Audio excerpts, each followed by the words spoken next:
որոշ բաներ պարզվեց, որ ինչ-որ մի բաների դեպքում հնարավոր է իրանք իրենց աջակցությունը կտան։ Բայց մեզ հետ պետք է իրար հետ միասին նաև ֆինանսների նախարարը լինել, տնտեսագիտությունը, իրավաբանական բաներ, որ մարդիկ օրենքները, որ առանց մեզ տեղեկացնելու օրենքներ են հանում, ու այդ օրենքները դրանք բոլորը հակա են մեր գործարարներին։ Եթե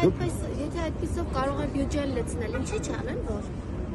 Դե գիտեք ինչ կա, հա, եթե նրանք,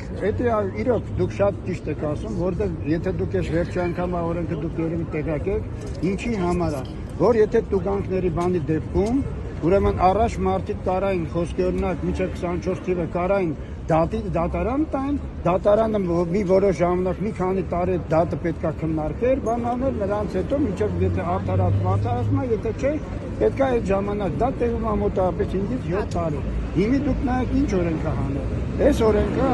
դատարան մտնելը պետք է վճարի տուգանք։ Այո, հիմա տեսեք դա ինչ է նշանակում։ Դա նշանակում է, որ մենք դուք փողը այդ տեսել եք, այս բան չեմ տեսել, եթե պետությանը փող մուծեն, այդ փողը հետ։ Դա բացառված է։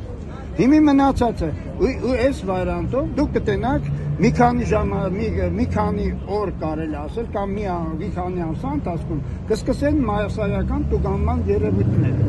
որը դա շատ բյուջե լցելու հիանալի մեթոդ է, որովհետև թուղթը կգրի հարկայինը կգցիկ, եթե այլ չես էլ հասցնի ինքը իր պոզիցիան դա նրանց հետո արդեն դուք այդ պրոցեսները պետք է կատարեք դատարական միջոցներով։